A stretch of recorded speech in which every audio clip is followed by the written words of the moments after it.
Adam alayhi salam had a son named Sheeth or Seth, and he received 50 scriptures from Allah subhanahu wa ta'ala, and they had words of wisdom.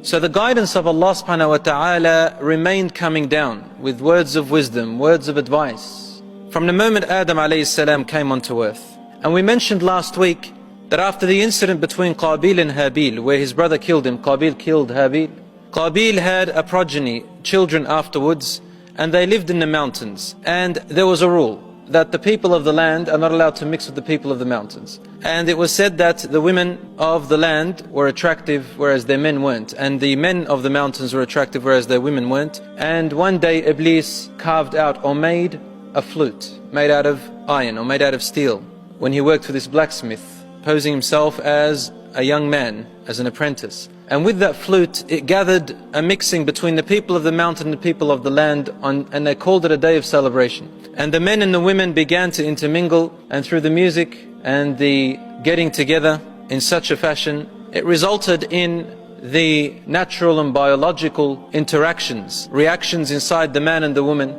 and the shaitan played his role. And so free mixing began to occur without boundaries. This is when zina began.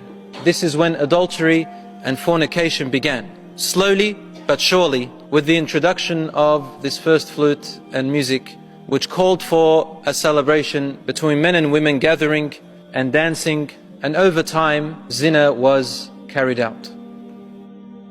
At this point, Sheeth was commanding and prohibiting, advising, and Adam alayhi salam, his time had come.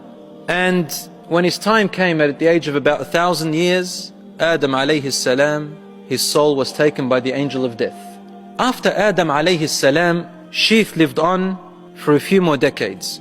And some of the narrations and scholars agree that Sheeth alayhi salam gave birth, and from his progeny, from his children came most of the prophets. Most of the prophets ended up with him. And some say all of the prophets ended up in his lineage. No one came after that from Qabil.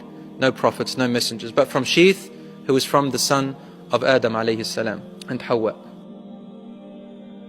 Next, after Sheeth, he was entrusted in charge, and then at his deathbed after him, he entrusted it to his most noble son. Sheeth alayhi salam entrusted it to his most noble son of many children. His name was Enos, and this name comes in the history books such as Bidayah and Nihaya, but also comes in the books of the children of Israel, biblical and Torah.